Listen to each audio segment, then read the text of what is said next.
Hello दोस्तों, स्वागत है आपका मेरे यूट्यूब चैनल में quick to learn. Today we will discuss about conditional statement in Java. So let's watch this video.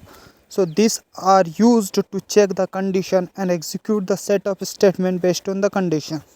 So conditional statement क्या होता है? सबसे पहले इसमें क्या कंडीशन चेक की जाती है। अगर कंडीशन ट्रू होगी देन आपका प्रोग्राम एग्जीक्यूट होगा, वरना जो भी आपका एल्स स्टेटमेंट में है वो एग्जीक्यूट हो जाएगा। So the Java supports following conditional statements: if else statements and switch statements. So there are the two types of conditional statement in Java.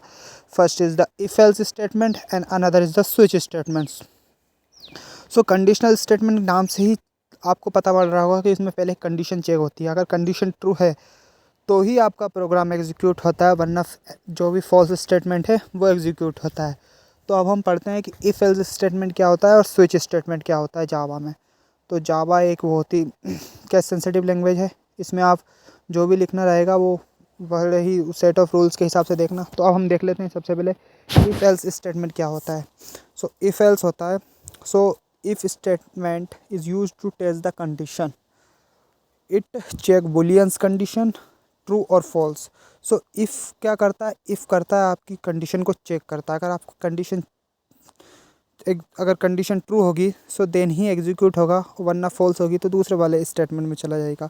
So there are the various type of if else statement in Java. So if को हम काफ़ी तरह से लिख सकते हैं जावा में। पहले लिख सकते हैं सिंगल इफ़ स्टेटमेंट को हम एग्जीक्यूट करा सकते हैं जावा में। अगर सिंपल आपको इफ़ लेना है तो आप एग्जीक्यूट करा सकते हो, लेकिन इफ़ एल्स स्टेटमेंट होता है कि अगर आपकी कंडीशन ट्रू है तो इफ़ स्टेटमेंट एग्जीक्यूट होगा। अगर आपका फॉल्स है तो क्या होगा? फॉल्स है तो आपका एल्स स्टेटमेंट एग्जीक्यूट होगा। उसके बाद आते हैं कि इफ़ एल्स इफ़ लेडर। जो इफ़ के अंदर इफ़ एल्स लगाते हैं वो होता है आपका इफ़ सेल्स इफ़ लेडर। उसके बाद आते हैं, देखिए कुछ एग्जांपल सिंटैक्स है कि किस तरह आप इनको यूज़ कर सकते हो। कि इफ़ स्टेटमेंट है तो सिंटैक्स है इफ़ कंडीशन, अगर कंडीशन ट्रू होगी then the code to be executed. जो अंदर का कोड आप लिखोगे वो एग्जीक्यूट होगा इफ़ वाले में। अब हम देख लेते हैं इफ़ एल्स स्टेटमेंट में क्या होता है। इफ़ एल्स स्टेटमेंट में क्या होता है कि सबसे पहले आपकी कंडीशन चेक होती है। देखिए इफ़ कंडीशन चेक, अगर कंडीशन ट्रू है तो then the if condition is true, then the code of the if else statement can be executed. Otherwise the else statement should be executed. Then हम आ जाते हैं if else if later की तरफ, जिसमें आप if code के अंदर else if मतलब एक कंडीशन ट्रू, एक कंडीशन चेक होने के बाद दूसरी कंडीशन भी आप लगा सकते हो else if की मदद से। तो इसमें आप दो तीन कंडीशन, जैसे आपको करना है कि एज ग्रेटर देन 18, तो कंडीशन है अगर ग्रेटर देन 18 है और लेस देन 18 है तो आप मतलब एल्स में लगा दोगे लेस देन। लेकिन अगर आपको लगाना है कि इक्वल्स टू 18 है तो आप क्या करोगे?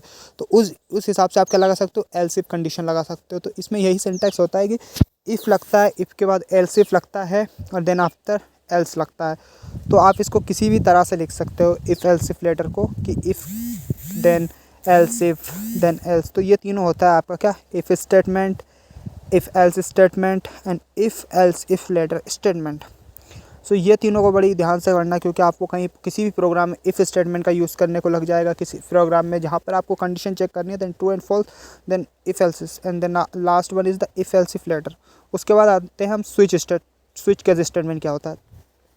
सो the switch case statement test the value of given variable against a list of case values and when a match is found a block of statement associated with that case is executed. तो इसमें ऐसा होता है कि switch में एक expression दिया होता है जिसमें भी एक्सप्रेशन क्या कंडीशन ही चेक होती है। उसके बाद आपका अगर जो भी आप टेस्ट केस इसमें फाउंड करना चाह रहे हैं, अगर वो टेस्ट केस फाउंड होता है उस केस में, तो वो केस में क्या होगा? जो भी स्टेटमेंट आप उस केस में लिखोगे वो एग्जीक्यूट होगा।